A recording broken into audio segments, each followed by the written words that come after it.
Malam itu warung mie di ujung gang tampak seperti magnet bagi orang-orang yang haus sensasi. Lampu neon merah berkedip samar, menyorot tulisan pakai stiker di kaca. Mie pedas, level neraka. Berani coba? Di balik kakak, tumpukan cabai kering tersusun rapi seperti hiasan ritual.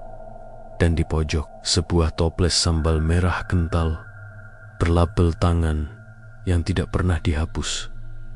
Rahasia Mbah Sari. Warung itu menjadi viral. Video orang yang menangis, menjerit, lalu muntah-muntah setelah satu suap berulang-ulang diunggah lagi dan lagi, sampai ratusan ribu orang ingin tahu. Ada yang bilang sambalnya dibuat dari cabai yang dibekukan dengan doa. Ada yang bilang pemiliknya menjual rasa pedas sekaligus janji popularitas untuk warung dan sesuatu yang lain untuk pembeli.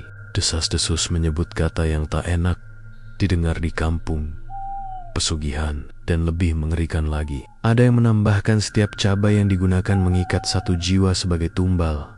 Dava menatap foto-foto itu sambil menggenggam ponsel. Di foto terakhir, Nina tersenyum lebar, menonjolkan piring kosong di depannya.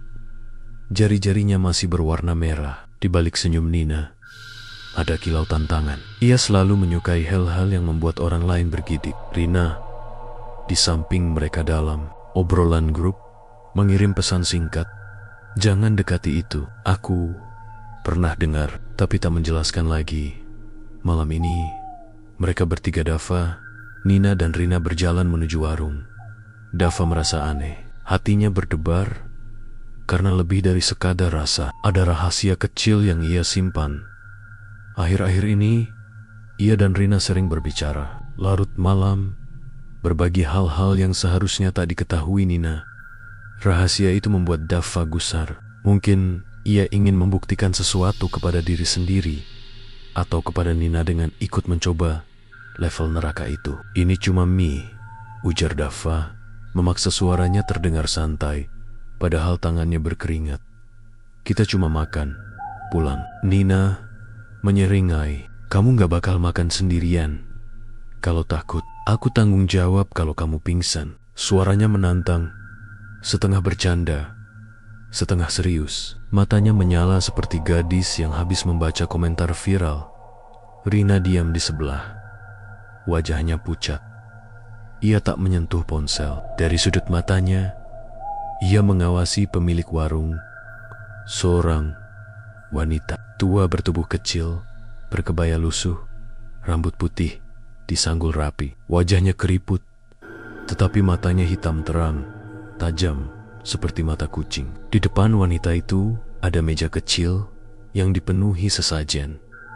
Kelapa parut, bunga, dan beberapa cabai yang disusun seperti untayan. Di antara sesajen itu ada sebuah foto hitam putih, orang yang tersenyum, seorang pria muda yang sepertinya bukan dari kehidupan sekarang. "Jangan dekat-dekat altar itu," bisik Rina akhirnya, hampir tak terdengar. "Dulu katanya orangnya makan di dekatnya gak pernah kembali sama lagi." Dava menelan ludah. "Itu cuma cerita, urban legend." Nina membayar, duduk, dan menantang Dava lewat tatapan. "Kalau kamu pecundang, aku akan pamer Instagram story." Pesanan datang dengan cepat. Semangkuk mie hitam pekat, uapnya berputar, dan aroma sambal yang pedas menusuk. Di atas mie, cabai merah terhampar seperti bara. Di sela-sela kerlip uap, Dava melihat sesuatu yang tak seharusnya. Ada sutis benong merah tipis melingkar di antara cabai seperti tali yang belum terikat. Ia mengira itu cuma serpihan plastik atau benang dari kemasan. Pemilik warung menyipitkan mata pada Dava ketika ia mengangkat sumpit. Sebuah gerak kecil ibarat salam atau doa terlihat di bibir si pemilik. Tangan tua itu menyentuh toples sambal, lalu menyapu ujung sumpit ke dalam sambal. "Satu gigitan saja." Suaranya serak tetapi mantap. "Jangan kebanyakan. Yang penting merasakan." Dava menyendok sedikit mie, memasukkan ke mulut. Rasa pedas itu bukan pedas biasa. Seolah ada lapisan-lapisan api yang membakar dari lidah hingga ke ulu hati, lalu meluncur ke ujung-ujung tengkorak. Ada sensasi panas yang bukan sekadar capsaicin lebih dalam, seperti ada arang hidup yang menyentuh ingatan. Matanya berair, keringat turun di pelipis.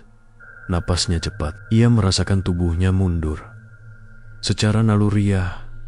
Lalu, di antara kepedihan itu, ia melihat bayangan. Sekilas sekejap sebuah tubuh samar duduk di kursi seberang meja, menunduk, kepalanya mengarah ke piring yang kosong. Ia tidak menyentuh piring itu. Bayangan itu tampak seperti potongan memori. Seseorang yang menatap ke bawah, menahan sesuatu. Dava tak yakin apakah itu halusinasi atau ingatan yang dipaksa keluar oleh cabai itu. Saat ia menghapus cairan mata, bayangan hilang. Nina tertawa tercekik, namun matanya kosong. Gila, tapi suaranya putus. Ia menelan seperti menahan sesuatu tak enak. Reina menandok, wajahnya memutih seperti kertas. Di meja sebelah, seorang pria muda memukul-mukul meja sambil mengerang. Tangannya menutupi mulut seperti mencoba menahan sesuatu yang harus keluar. Beberapa orang berlarian keluar, mual dan memegang perut. Dava ingin berdiri, ingin pergi, namun ada sesuatu yang menahan kakinya. Rasa penasaran yang lebih pekat dari rasa takut. Di sadit mata, ia melihat pemilik warung menutup mata dan menggumamkan kata-kata pelan. Gerak bibirnya tidak jelas, namun ada ritme di dalamnya, seperti lagu lama. Ia menumpahkan sedikit sambal ke tanah, dan sambal itu tidak bercampur dengan air melainkan menyerap ke semen, seperti tinta yang menempel di memori. Rina akhirnya tidak tahan. Kita pulang. Suaranya bergetar. Ia mengulurkan tangan kepada Dava, tetapi Dava menatap ke arah foto di meja sesajen. Selembar kertas kecil, mungkin potongan koran, terpaku di dekat foto ada tulisan tanggal lama dan nama sebuah desa yang membuat jantungnya serasa tergelitik. Ia mengambil koran itu, dan di ujungnya ada sebuah nama yang membuatnya hampir tersentak. Amir Setiawan, hilang 3 tahun lalu. Amir. Dava mengangkat kepala. Beberapa bulan lalu, Amir adalah teman sekelas mereka. Ia terakhir terlihat pulang dari malam kerja. Setelah itu hilang. Rina pernah menangis diam-diam di kamar, menolak bicara. Dava tak pernah tahu apa yang sebenarnya terjadi pada Amir. Sekarang di Waring Annie, foto seorang pria berpakaian kerja terpaku di antara bunga dan cabai. Pemilik warung membuka mata. Matanya menatap Dava, menembus, dan ia tersenyum tipis. Bukan sembarang orang yang mengambil, yang datang membawa dirinya sendiri. Suara itu seperti kerikil jatuh di kolam pergam baru yang mengganggu. Dava melemparkan koran ke meja. Kepalanya berputar. Ia merasa seperti ada yang menuliskan namanya di udara. Di dalam mulutnya, rasa pedasnya berganti menjadi sesuatu yang lain. Sebuah kepedihan lembut, seperti kerinduan yang menempel pada tulang. Ia melihat kilisan Citra. Amir duduk di sudut kampung. Wajahnya pucat, menulis sesuatu pada kertas kecil, lalu meletakkannya di bawah tumpukan cabai. Lalu cahayanya padam. Ia memuntahkan isi mulutnya. Bukan hanya mie Darussalam, rasa yang sulit dijelaskan. Asin bukan dari bumbu, melainkan dari sesuatu yang lama. Di lantai, tumpahan sambal membentuk noda merah pucat. Nina memeluk perutnya dan terbatuk. Lalu tiba-tiba matanya kosong menatap nada merah itu terlalu lama. Dengan suara tipis ia berkata, "Ada namanya." Seseorang memanggil. Rina meraih tangan. "Dava, kita pergi." Sekarang, ia menarik sambil kuat. Dalam kepanikan kecil itu, Dava melihat ke arah pemilik warung. Wanita tua itu menatap mereka seperti orang yang tahu rahasia. Dan bibirnya bergerak, mungkin sebuah restu, mungkin doa, mungkin kutukan. Di belakangnya, Di antara sesajen dan foto, benang merah yang tadi Dava lihat kini melingkar rapat. Ujungnya tampak menempel pada sebuah boneka kecil yang dibuat dari kain. Matanya jahitan. Boneka itu digantung di seutas paku. Dan di perutnya ada lubang kecil yang tampak seperti bekas tusukan. Dava merasakan sesuatu dingin menyusup di punggungnya. Ia ingin berlari, namun pandangannya kabur. Ketika mereka sampai di luar, udara malam menyambut seperti selimut yang dingin. Lalu, dari dalam gang ada jeritan tajam, seperti seseorang yang sedang mencoba memanggil namanya sendiri dari kedalaman dada. Orang-orang berkerumun, beberapa menepok-nepok punggung mereka yang memucat, menahan mual. Di atas meja warung, pemilik warung menyeka tangannya, dan di jari-jarinya masih ada serbuk merah. Ia menatap mereka dan berkata, "Nanti malam, yang memerlukan akan datang lagi. Ingat, yang memilih tak selalu terlihat, dan yang terlihat sering lupa bayar." Kata-kata itu seperti pintu yang tertutup pelan. Dava, Nina, dan Rina pulang dengan suara langkah yang berat. Di perjalanan, tidak ada yang bicara. Sesekali Nina menangis pelan, sementara Rina menatap ke jalan, seperti menunggu bayangan yang tak mau pergi. Dava memegang ponselnya, memperbesar video yang sempat ia ambil diam-diam, gambar-gambar wajah orang yang menangis, pemilik yang menyapu sambal, sebuah gerakan tangan yang berulang dan membuat punggungnya merinding. Di layar ponsel, seolah-olah ada bayangan bergerak menembus foto. Malam itu, Dava tidak bisa tidur. Di kepalanya berputar pertanyaan-pertanyaan yang tak punya jawaban. Apakah sambal itu memang pesugihan? Apakah benar setiap cabai mengikat satu jiwa?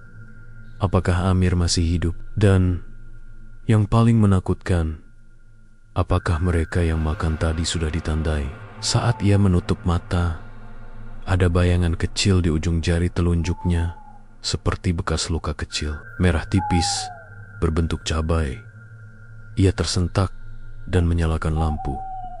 Bekas itu tidak ada, tapi dalam kepala ada bisik yang samar, "Jangan lupa bayar." Suara itu tidak jelas, apakah dari pemilik warung atau dari mulut mereka sendiri.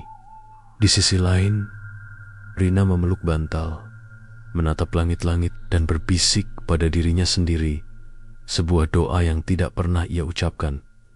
Ketika kecil, Nina menghapus story Instagram yang baru diunggahnya tadi. Captionnya berubah menjadi kata-kata pendek, "Maaf, gila." Namun, di layar ponsel, di 1 detik video terakhir, ada bayangan samar, duduk di kursi kosong dan tampak Sioliala Bayonggen. Itu menoleh ke arah kamera, lalu tersenyum.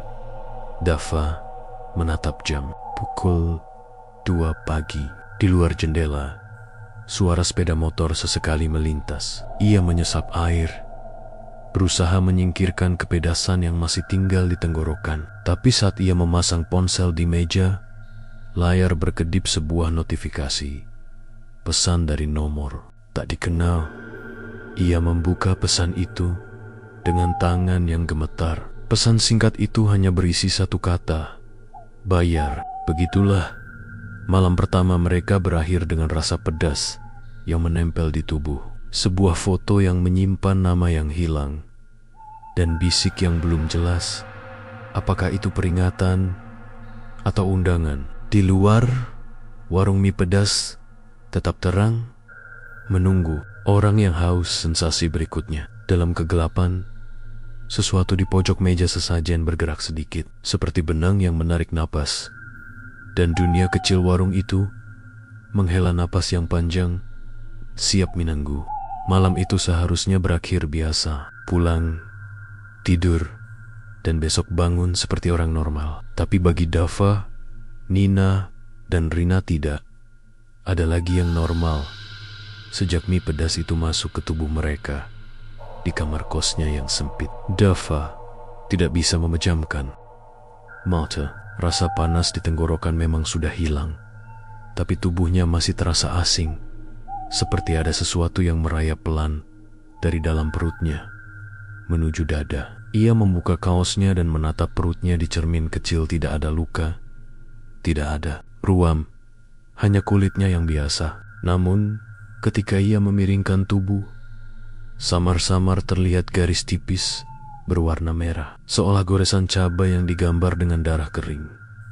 Ah, sugesti, gumamnya. Ia memercikkan air ke wajah, lalu menatap jam. Pukul 3 dini hari. Waktu di mana orang-orang bilang pintu gaib terbuka. Ponselnya bergetar. Ada pesan baru dari nomor tak dikenal. 1 cabai, 1 jiwa. Dava tercekat. Tangannya gemetar. Ia ingin membalas, tapi nomor itu tiba-tiba hilang dari daftar kontak. Pesannya ikut lenyap, seperti tidak pernah ada. Di tempat lain, Nina juga terjaga. Perutnya kram sejak mereka pulang. Ia sempat muntah di kamar mandi kosnya. Tapi anehnya, yang keluar bukan hanya sisa makanan melainkan cairan merah pekat. Lebih mirip darah bercampur sambal, panas dan amis. Tubuhnya menggigil, namun ada sesuatu yang lebih menyeramkan. Dari sudut cermin kamar mandinya, ia melihat bayangan seseorang. Bayangan itu tidak jelas. Tubuhnya hitam pekat, seperti asap, tapi wajahnya samar-samar mirip seseorang yang ia kinil Amir, teman mereka yang hilang 3 tahun lalu. Amir menatapnya dengan mata kosong, lalu mulutnya terbuka lebar tapi bukan kata yang keluar. Yang terdengar adalah suara teriakan orang banyak, seperti puluhan mulut memanggil bersamaan. Bayar, bayar. Nina menjerit. Ia menutup matanya, menyalakan lampu, dan ketika membuka kembali, bayangan itu hilang. Hanya ada bercak merah di lantai kamar mandinya. Sementara itu, Rina tidak berani tidur sama sekali. Ia sudah lama mendengar deses-deses tentang warung mie itu. Konon, pemiliknya pernah melakukan tirakat selama 40 hari. Berdoa dengan cabai sebagai medianya. Setiap cabai yang dimakan pembeli bukan sekadar bumbu melainkan pengikat. Jiwa yang memakan akan ditandai, dan bila tidak membayar, maka roh mereka perlahan-lahan akan ditarik menjadi bagian dari sambal itu sendiri. Rina menggenggam rosario kecil di tangannya. Ia berdoa dengan suara lirih, berharap mimpi buruk itu hanya lewat. Tapi semakin lama ia berdoa, semakin dingin udara di kamarnya. Jendela tertutup rapat, namun tirai bergoyang, seolah ada hembusan angin dari dalam, bukan dari luar. Lalu terdengar suara lirih dari bawah ranjang, suara seperti orang yang sedang makan mie dengan rakus. Slurp, slurp. Rina menahan napas. Ia menunduk perlahan, matanya gemetar. Dari celah bawah ranjang, ia melihat tangan kurus pucat penuh noda merah memegang sumpit. Tangan itu sedang menyuap mie yang tidak terlihat. Hanya suara isapan panjang yang memenuhi kamarnya. Rina menutup mulut agar tidak menjerit, lalu perlahan mundur ke pintu. Namun saat ia meraih gagang pintu, suara itu berhenti. Hening. Kemudian sebuah wajah muncul cepat dari bawah ranjang, menempel ke lantai, menatap lurus ke arah Rina dengan mata merah menyala dan senyum lebar penuh gigi hitam. Wajah itu seperti daging yang terbakar cabai, meleleh dan tetap bisa tertawa. Rina pingsan seketika. Keesokan paginya, Dava memberanikan diri menemui Rina. Ia mengetuk pintu kamar kos Rina berkali-kali sebelum akhirnya pintu terbuka. Rina tampak pucat, bibirnya kering, dan matanya sembab. Ia tidak bercerita banyak, hanya berkata, "Ada yang mengikuti kita. Kita sudah ditandai." Nina juga datang.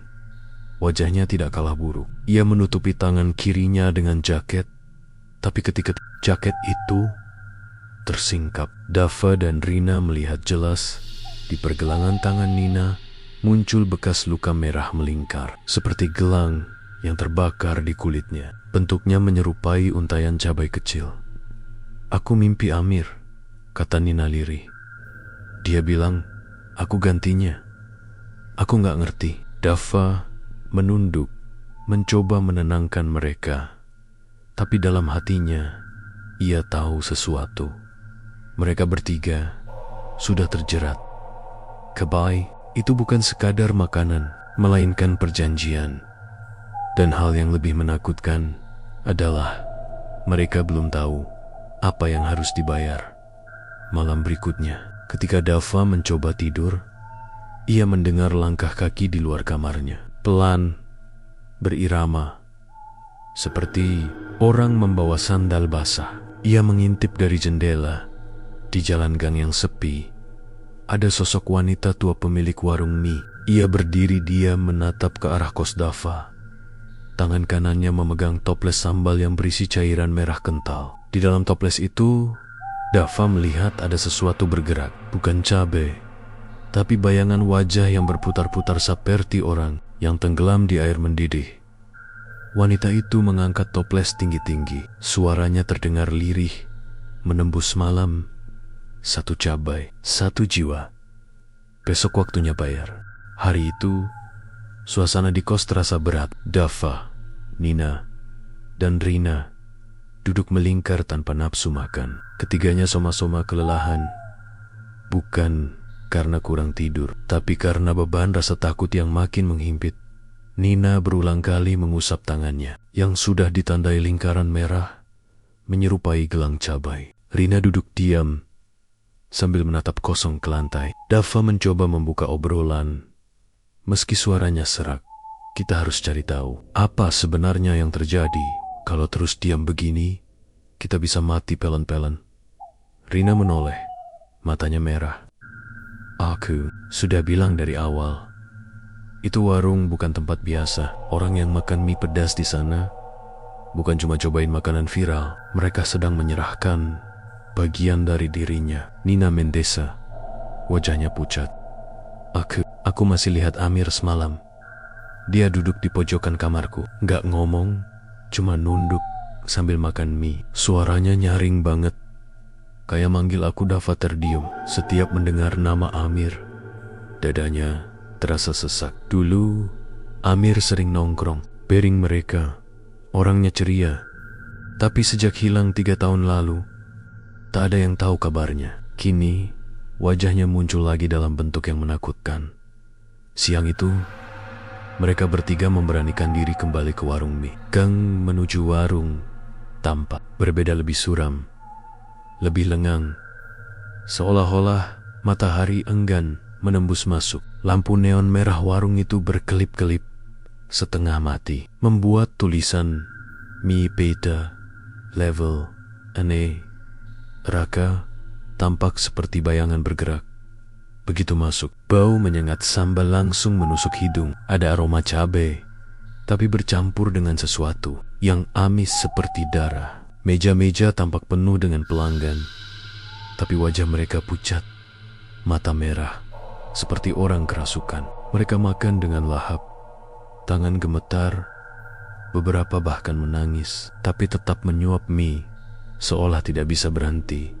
Di pojok, pemilik warung, wanita tua berambut putih, itu duduk mengaduk sambal dalam toples. Gerakannya perlahan, berirama, seperti ritual. Ketika melihat Dava, Nina, dan Rina, bibirnya menyunggingkan senyum tipis. "Kalian kembali," suaranya serak. "Itu tanda kalian sudah diterima." Dava menelan ludah. "Kami tidak datang untuk makan. Kami mau tahu apa sebenarnya yang terjadi dengan mie ini." Wanita itu terdiam sebentar, lalu tertawa lirih. "Mie ini bukan sekadar makanan. Setiap cabai adalah doa. Setiap sambal adalah perjanjian. Yang berani memakannya berarti berani menyerahkan sebagian dirinya untuk ditukar dengan apapun yang ia inginkan."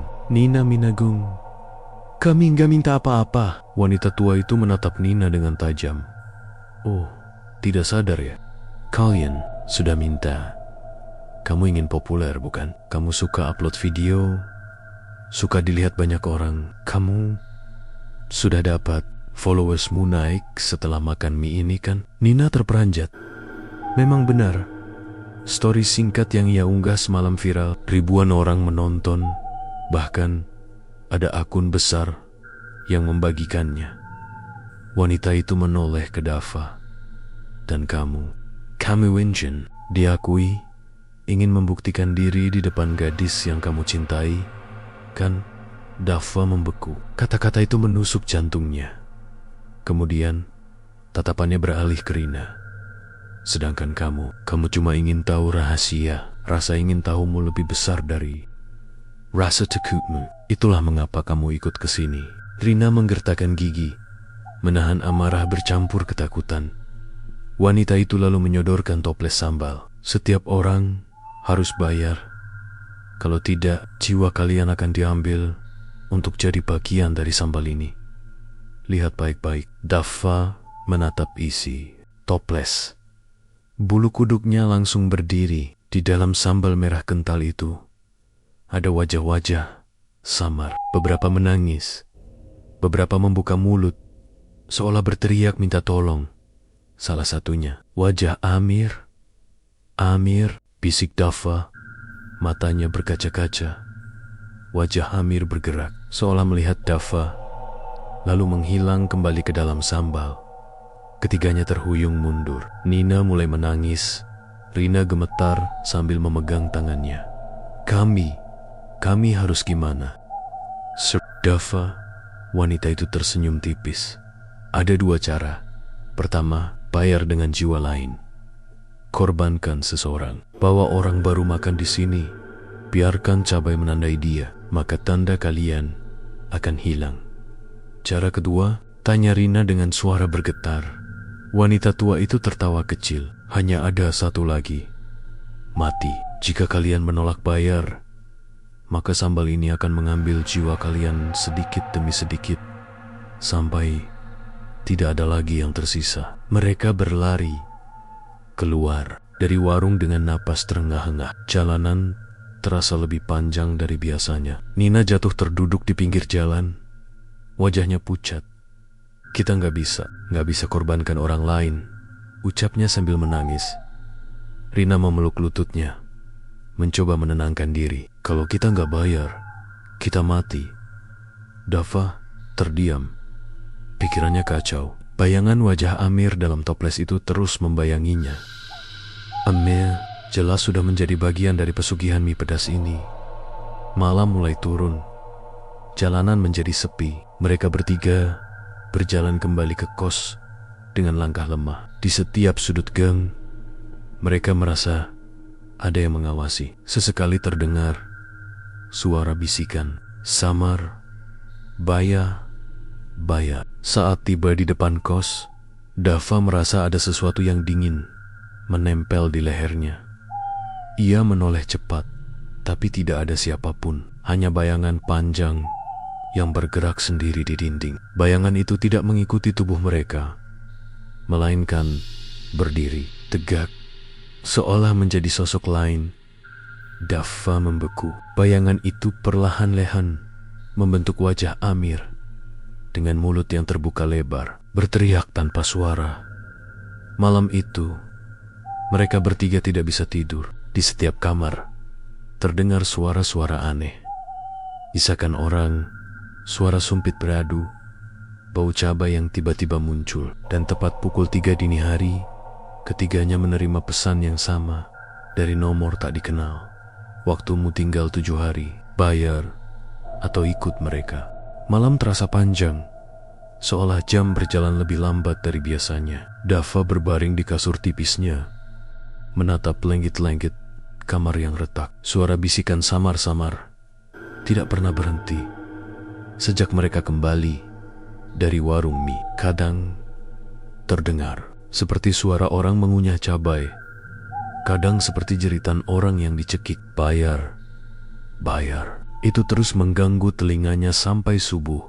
Keesokan paginya, mereka bertiga berkumpul lagi di kamar Dava. Wajah mereka semakin kacau. Lingkar hitam di bawah mata, kulit pucat, dan gerak tubuh gelisah seperti orang yang sedang ditunggu ajal. Pesannya jelas, kata Rina dengan suara parau. 7 hari, kalau kita nggak bayar, kita ikut jadi bagian dari sambal itu.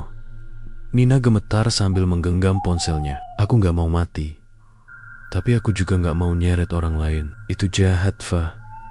Kita nggak bisa. Lalu kamu mau? Kita diem.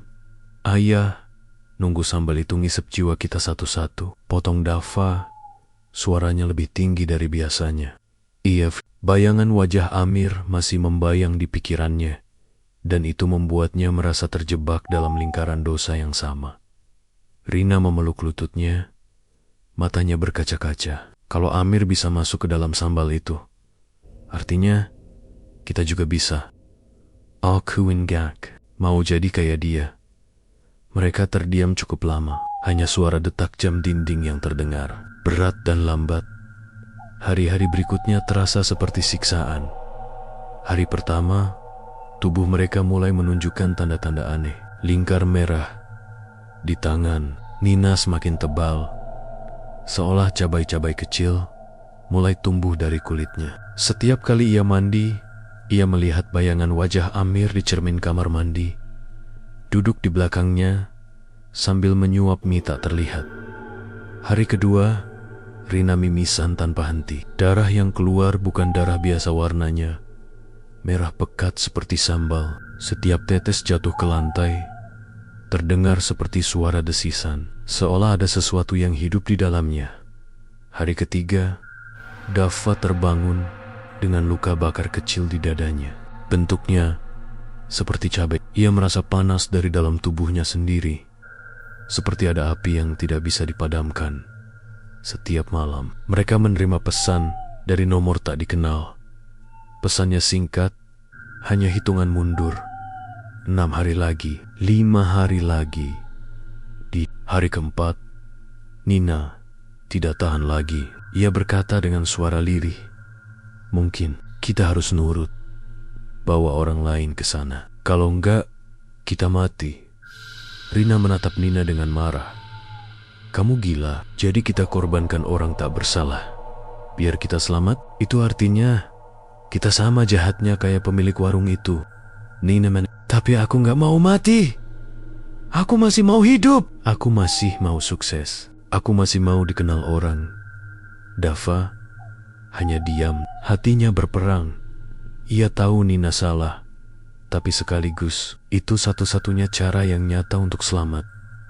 Malam itu, Dava berjalan sendirian di gang dekat kos. Udara dingin menusuk, tapi tubuhnya tetap terasa panas. Dari keahan, ia melihat bayangan seseorang duduk di kursi bambu dekat warung mie. Ia mendekat pelan, dan jantungnya hampir berhenti.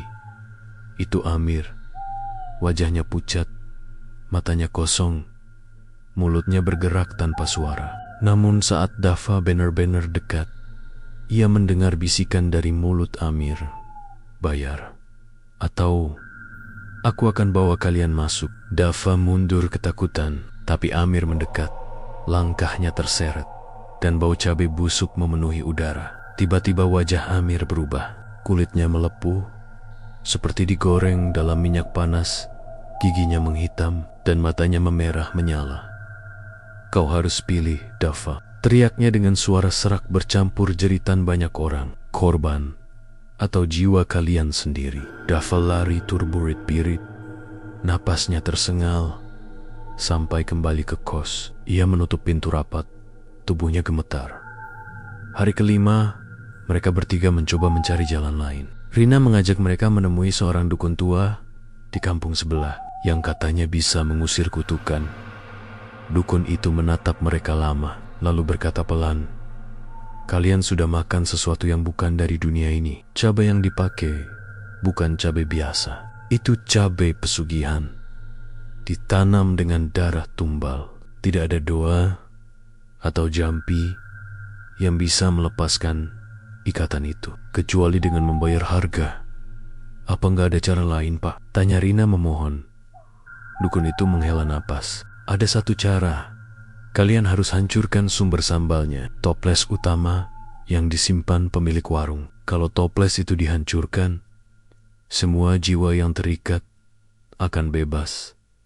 Tapi ingat, orang yang menjaga sambal itu tidak akan diam. Malam kinem, Daffa bermimpi aneh. Ia melihat dirinya duduk di meja warung sendirian dengan semangkuk mie di hadapannya. Dari dalam mangkuk, ratusan tangan kecil keluar, menarik tangannya ke bawah, ke dalam mie yang berubah jadi lubang gelap. Di seberang meja, wanita tua pemilik warung tersenyum sambil berbisik. Besok malam, waktu habis, pilih, korbankan orang lain atau hancurkan toplesku. Kalau gagal, jiwa kalian masuk ke sambal. Daffa terbangun dengan keringat dingin. Di dinding kamarnya ada bayangan besar berbentuk toples, berdenyut seperti jantung. Hari ke-7, hitungan terakhir. Mereka bertiga berkumpul di depan gang menuju warung mie. Malam itu hujan turun deras, membuat suasana makin suram. Jalanan sepi, hanya lampu neon merah yang terus berkedip-kedip, seperti mata iblis yang mengawasi. Ini kesempatan terakhir, kata Rina. Wajahnya tegas, meski tubuhnya gemetar. Kita nggak boleh korbankan orang lain. Kita harus hancurkan toples itu. Nina menggigit bibirnya. Air matanya jatuh. Kalau kita gagal, kita mati. Lebih baik mati daripada jadi pembunuh, balas Rina dingin. Daffa mengangguk. Kita lakukan sama-sama. Mereka pun melangkah masuk ke warung dengan tubuh basah kuyup hoti bertibar dan bayangan kematian yang semakin dekat. Di dalam, pemilik warung sudah menunggu. Toples sambal besar ada di hadapannya, berkilat merah dalam cahaya lampu bohlam. Dari dalam toples, wajah Amir dan puluhan jiwa lain berputar-putar, berteriak tanpa suara. Wanita tua itu menyeringai. Waktu kalian habis. Sekarang, pilih, bayar, atau mati bersama mereka. Hujan deras membasahi jalan gang malam itu. Lampu neon merah di warung mie berkelip-kelip. Kadang mati, kadang hidup, seperti jantung yang berdenyut. Suasana begitu hening. Hanya suara air menetes dari atap seng. Daffa, Nina, dan Rina melangkah, masuk dengan hati berdegup kencang. Bau cabai yang menyengat bercampur amis darah langsung menusuk hidung mereka. Meja-meja kosong, tidak ada pelanggan, seolah semua orang hilang entah kemana. Namun di tengah ruangan, duduklah wanita tua itu, pemilik warung dengan rambut putih kusut, matanya tajam, dan senyum yang menyeramkan. Di depannya ada sebuah toples sambal besar, lebih besar dari yang mereka lihat sebelumnya. Sambalnya kental, berwarna merah gelap, hampir hitam. Dari dalamnya, wajah-wajah samar muncul, lalu tenggelam lagi, menjerit tanpa suara. Daffa mengenali salah satunya, Amir. Wajahnya pucat, matanya penuh putus asa, mulutnya membuka dan menutup, seolah ingin berkata sesuatu. Wanita tua itu menatap mereka dengan tatapan puas. Kalian kembali tepat waktu. Bagus. Sekarang, pilih, bawa jiwa baru untuk bayar, atau masuk sendiri ke dalam toples ini. Nina menongges, tubuhnya gemetar. Kami nggak mau korbankan orang lain. Kalau begitu, kata wanita itu pelan, sambal ini akan memakan kalian. Daffa melangkah maju. Suaranya bergetar, namun tegas. Tidak, kami akan hancurkan sambal itu. Kami tahu, kalau toples ini dihancurkan, semua jiwa akan bebas. Wanita tua itu tertawa. Suaranya melengking hingga bulu kuduk berdiri. Hahaha, anak bodoh. Kalian pikir semudah itu? Toples ini dijaga bukan dengan kaca biasa, tapi dengan sumpah darah. Hanya darah segar yang bisa memecahkannya. Dan itu artinya, ia menjilat bibir keringnya. Seseorang di antara kalian harus rela mati. Nina terisak keras. Rina menggenggam tangan Dava erat-erat. Tiba-tiba, ruangan bergetar. Lampu bohlam bergoyang. Dari lantai, muncul bercak-bercak merah yang melebar, seperti darah yang merembes. Bau amis makin kuat. Dinding warung dipenuhi bayangan hitam, menyerupai tangan-tangan panjang. Mereka bergerak, meraih, mencoba menangkap. Dari dalam toples, terdengar suara-suara jeritan. Lalu muncul wajah Amir lebih jelas. Kali ini ia bisa bicara. Cepat, hancurkan sebelum terlambat. Dava kaget. Amir, kamu masih hidup di dalam sana? Wajah Amir mengangguk lemah. Kalau kalian gagal, kita semua akan jadi bagian dari sambal ini selamanya. Wanita tua itu berdiri.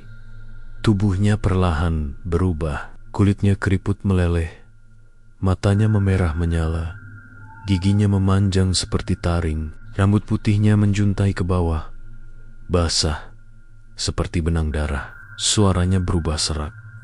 Tidak ada yang boleh keluar dari sini hidup. Dengan teriakan melengking, bayangan-bayangan hitam keluar dari dinding, menyerang Dava, Nina, dan Rina. Dava meraih kursi kayu, memukulkannya ke bayangan. Tapi kursi itu menembus begitu saja. Bayangan itu menjerat lehernya, membuatnya susah bernapas. Rina mencoba membaca doa, tapi bayangan lain menamparnya hingga ia terhempas ke meja. Nina menjerit sambil berusaha menarik Dava. Di tengah kekacauan itu, Dava melihat toples besar yang berdenyut seperti jantung. Sambalnya bergerak seolah hidup, dan wajah-wajah di dalamnya berteriak meminta tolong. Toples itu, kita harus pecahkan, teriak Dava. Nina mengambil botol kecap kaca di meja dan melemparkannya ke arah toples. Botol itu pecah, tapi toples, sambal, bahkan tidak retak sedikit pun. Justru sambalnya berputar makin kencang dan suara jeritan makin keras. Wanita tua itu tertawa. Kalian lihat, tidak bisa dihancurkan tanpa darah. Saat itu, Amir kembali muncul di dalam toples. Wajahnya penuh luka, tapi matanya menatap Dava tajam. Dava, gunakan darahmu. Hanya begitu bisa pecah. Dava terdiam. Jantungnya berdegup cepat. Ia tahu artinya. Harus mengorbankan dirinya. Nina berteriak, jangan, Va. Kalau kamu mati, kita semua kehilangan. Rina menatap Dava dengan mata berkaca-kaca. Tapi kalau enggak, kita semua masuk ke situ. Bayangan-bayangan semakin mendekat, menjerat kaki dan tangan mereka. Nafas semakin sesak. Toples itu bergetar keras. Wajah Amir dan puluhan jiwa lain berteriak sekuat tenaga. Dava menggenggam pecahan kaca botol yang jatuh di lantai. Tangannya gemetar, tapi tekadnya bulat. Ia menatap Nina dan Rina. Kalau ini satu-satunya cara, aku rela. Kalian harus hidup. Jangan, Nina menjerit. Namun sudah terlambat. Dava menorehkan pecahan kaca itu ke telapak tangannya. Darah segar mengucur deras. Ia berlari sekuat tenaga, menamparkan tangannya yang berdarah ke toples besar itu. Suara ledakan keras mengguncang ruangan. Toples itu retak, lalu pecah berantakan. Sambal merah hitam menyembur keluar, bercampur dengan jeritan ribuan suara. Bayangan-bayangan yang menyerang mereka menjerit kesakitan, lalu menghilang seperti asap. Wanita tua itu berteriak marah. Tubuhnya terbakar dari dalam, meledak menjadi abu hitam. Dari dalam sambal yang berhamburan, jiwa-jiwa yang terperangkap melayang keluar, termasuk Amir. Ia tersenyum lemah pada Dava sebelum tubuhnya perlahan memudar, seperti kabut yang terbawa angin. Akhirnya bebas, bisik Amir sebelum lenyap. Ruangan hening. Hujan di luar berhenti. Warung itu kini kosong, hanya pecahan kaca. Sambal yang sudah berubah menjadi cairan hitam pekat dan bau hangus menusuk. Nina dan Rina memeluk Dava yang terjatuh. Tangannya penuh darah, tubuhnya lemah. "Fa, bangun, jangan tinggalin kami," tangis Nina pecah. Dava tersenyum samar. Napasnya tersengal. "Kita berhasil. Jiwa mereka bebas. Jangan sia-siakan hidup." Matanya perlahan tertutup. Di luar, langit mulai terang. Namun gang itu masih terasa mencekam. Warung mie pedas. Kini hanya tinggal bangunan kosong. Tidak ada lagi sambal. Tidak ada lagi toples. Tidak ada lagi wanita tua. Namun di sadet meja ada sisa cabai kering yang tidak terbakar. Cabai itu berwarna hitam pekat, seperti bara mati. Tapi bila diperhatikan baik-baik, cabai itu berdenyut, pelan, seolah masih hidup, menunggu seseorang untuk menyentuhnya. Pagi itu gang menuju warung mie terasa lengang. Tidak ada lagi papan neon merah menyala. Tidak ada lagi antrean orang. Warung mie pedas yang kemarin penuh jeritan, kini berubah menjadi bangunan kosong. Dindingnya retak. Meja-meja terbakar sebagian. Hanya ada bau hangus samar yang masih tersisa. Nina dan Rina berjalan perlahan masuk ke dalam. Mata mereka masih sembab, belum kering dari tangis semalam. Dava tidak pernah bangun lagi setelah pengorbanannya. Mereka menguburnya dengan sederhana di pemakaman kecil dekat kos. Namun rasa kehilangan itu tidak membuat mereka tenang, sebaliknya ada sesuatu yang masih menghantui. "Kenapa rasanya belum selesai?" bisik Rina. Suaranya bergetar. Nina memandang ke lantai warung. Di sana tergeletak satu cabai hitam, warnanya pekat, berkilau seperti batu obsidian. Cabai itu berdenyut pelan, seperti jantung yang masih hidup. Fa sudah hancurkan toplesnya. "Harusnya semua berakhir," kata Nina sambil menatap cabai itu. Tapi hatinya justru semakin gelisah. Rina menelan ludah. Kalau cabai itu sisa dari pesugihan, kalau masih ada satu, berarti pintunya belum benar-benar tertutup. Malam harinya, di kos, Nina mencoba tidur, tapi matanya selalu terarah ke meja belajarnya. Di sana, ia menyimpan cabai hitam itu dalam stoples kecil, hanya karena takut ada orang lain menemukannya. Namun sejak cabai itu ada di kamarnya, suasana berubah. Lampu sering berkelip sendiri, udara dingin menempel di kulit, dan tiap tengah malam terdengar suara-suara lirih. "Makan aku, makan, maka kau akan bertemu dia lagi." Suara itu pelan, tapi jelas terdengar di telinga Nina. Ia terbangun dengan keringat dingin. "Tidak, jangan," gumamnya sambil menutup telinga. Tapi itu semakin keras, dan yang paling membuatnya ketakutan, bayangan Dava muncul di cermin kamarnya, tersenyum samar sambil menunjuk cabai itu. Esoknya, Nina menceritakan semua pada Rina. "Aku dengar suara, Rin. Dia bilang, kalau aku makan cabai itu, aku bisa ketemu Dava lagi." Rina menatapnya dengan panik. "Jangan, Nin, itu jebakan. Itu bukan suara Dava. Itu pesugihan yang masih hidup." "Tapi aku rindu dia, Rin." Nina menonggus, wajahnya memucat. "Aku gak sanggup kalau harus terus hidup tanpa dia." Rina mengguncang bahu Nina keras-keras. "Dengar aku, kalau kamu makan cabai itu, kamu bukan ketemu Dava. Kamu bakal ditarik masuk lagi ke dalam kutukan.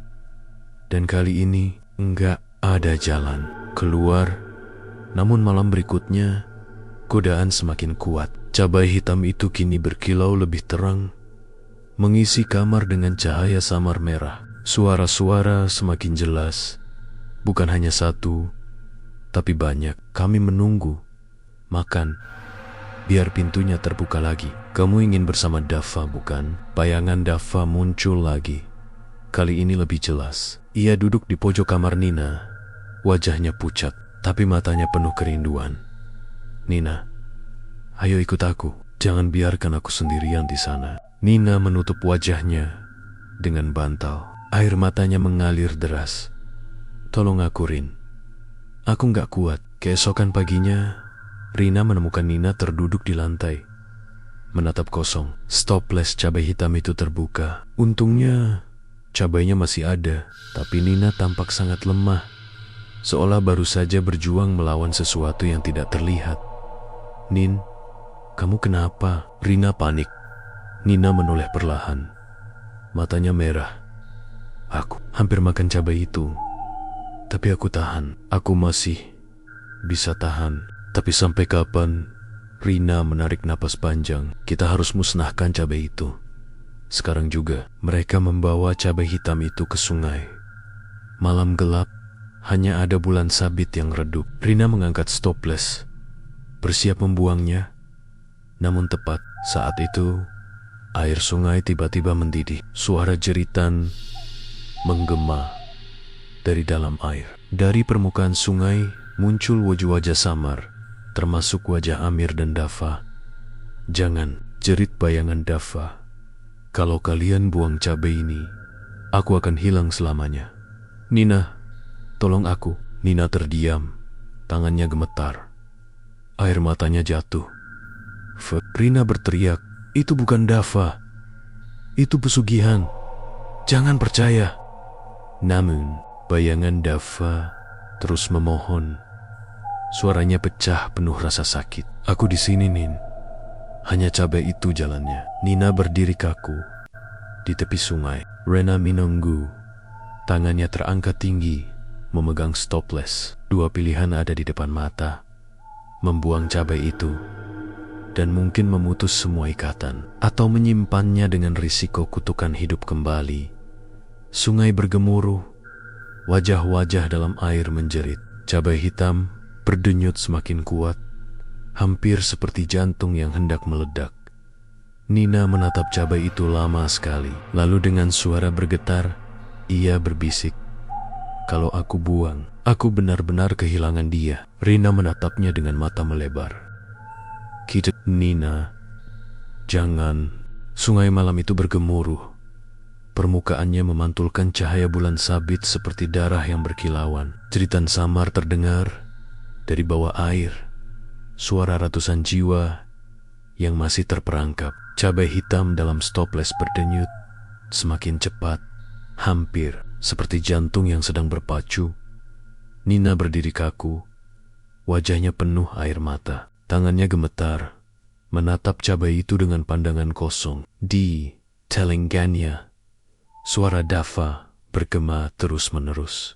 "Nina, tolong aku. Jangan biarkan aku hilang." Rina di sampingnya memegang stoples dengan erat. Nafasnya memburu, mata Nia penuh, ketakutan bercampur amarah. "Nina, dengar aku. Itu bukan Dava.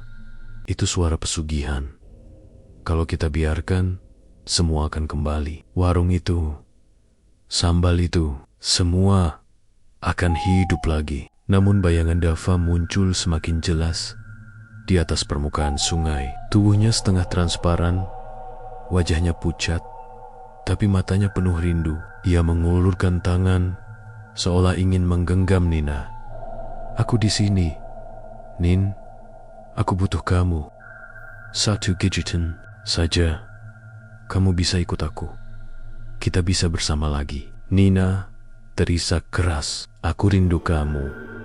Fight. Rina langsung menarik Nina dan berteriak, "Kalau kamu sayang Dava, justru jangan buka jalan ini. Dia sudah berkorban. Biar kita bebas." "Kamu tega mengkhianati pengorbanannya." Suasana hening sejenak. Hanya suara air bergemuruh dan cabai hitam yang berdetak keras. Mata Nina bergetar, seolah berperang antara logika dan perasaan. Bayangan Dava semakin dekat. Suaranya semakin lembut. "Kalau kamu benar-benar cinta, ikut aku. Jangan biarkan aku sendirian di dalam gelap." Tiba-tiba, cabai hitam itu meledak dengan kilatan cahaya merah. Stoples pecah berkeping-keping, dan cabai itu melayang di udara. Bentuknya membesar, berubah menjadi gumpalan hitam berurat, berdenyut seperti organ hidup. Dari dalamnya keluar tangan-tangan kecil yang berusaha meraih Nina. Rina menjerit, langsung menarik Nina mundur. "Buang sekarang, Nin. hancurkan itu. Nina menatap gumpalan cabai itu, dan untuk sesaat, ia melihat wajah Dava muncul di permukaannya. Senyum tipis, lembut, seperti dulu saat mereka bersama. Nina, aku menunggu. Dengan gemetar, Nina mengangkat cabai itu. Tangannya bergetar, matanya penuh air. Rina menatapnya, napas terengah, berdoa dalam hati agar sahabatnya membuat keputusan yang benar. Namun tiba-tiba, Nina mendekatkan cabai itu ke mulutnya. "Jangan!" Rina menjerit sekuat tenaga. Nina menggigit cabai itu. Sekejap, tubuh Nina terhuyung. Darah segar mengalir dari sudut bibirnya. Matanya membelalak. Pupilnya berubah hitam pekat. Jeritan ribuan jiwa menggema dari dalam tubuhnya, mengguncang tanah di sekitar sungai. Bayangan Dava muncul makin jelas, tapi kali ini wajahnya terdistorsi, berubah mengerikan. Dari senyum hangat berubah menjadi tawa jahat. "Bagus, Nina, kamu sudah membuka pintu itu lagi." Rina terpaku, tidak percaya dengan apa yang ia lihat. "Astaga, Nin, kamu..." Nina berteriak kesakitan, tubuhnya melengkung. Urat-urat hitam menjalar dari leher hingga tangannya. Suara asing keluar dari mulutnya, bercampur dengan jeritan Nina sendiri. Aku tidak bisa tahan." Cabai hitam menyatu ke dalam tubuh Nina, membuatnya bergetar seperti boneka dikendalikan. Wajahnya setengah manusia, setengah bayangan, gelap. Dari matanya keluar cairan merah seperti darah. Rina mundur dengan ketakutan, tapi sekaligus marah. "Kamu bodoh, Nin. Kamu malah menghidupkan pesugihan itu lagi." Nina menoleh padanya. Suaranya bercampur dua nada, satu suara Nina, satu suara entitas gelap. Aku hanya ingin bersama Dava." Bayangan besar muncul dari sungai, membentuk sosok wanita tua, berambut putih, pemilik warung yang seharusnya sudah hancur. Ia tertawa lantang. "Hahaha, pintar sekali kau, anak manis. Kau pikir cinta bisa melawan pesugihan? Tidak. Cinta justru jadi pintu terbaik." Rina menjerit putus asa. Ia berlari ke arah Nina, mencoba meraih sahabatnya. "Nin, lawan. Jangan biarkan dia ambil tubuhmu." Nina bergetar hebat. Wajahnya menoleh ke Rina dengan sisa kesadaran. "Rin, tolong aku." Namun saat itu, tubuh Nina tiba-tiba kaku. Matanya memerah menyala dan mulutnya tersenyum lebar. Bukan senyum Nina, tapi senyum penuh kegelapan. "Sekarang giliranmu, Rina." Tangan Nina yang sudah berubah hitam meraih leher Rina dengan kekuatan tak wajar. Suasana kembali hening. Hanya suara air sungai yang bergemuruh. Cahaya bulan perlahan tertutup awan gelap. Warung mie pedas yang sudah kosong kini tidak lagi sunyi. Di dalamnya, lampu neon merah kembali menyala, lebih terang dari sebelumnya. Di papan itu, huruf-huruf berkelip: "Mi peta eselfo ene buka kembali." Dan dari dapur, suara sendok mengaduk sambal terdengar, bercampur dengan suara tawa wanita tua dan suara Nina yang kini menyatu dengan kegelapan.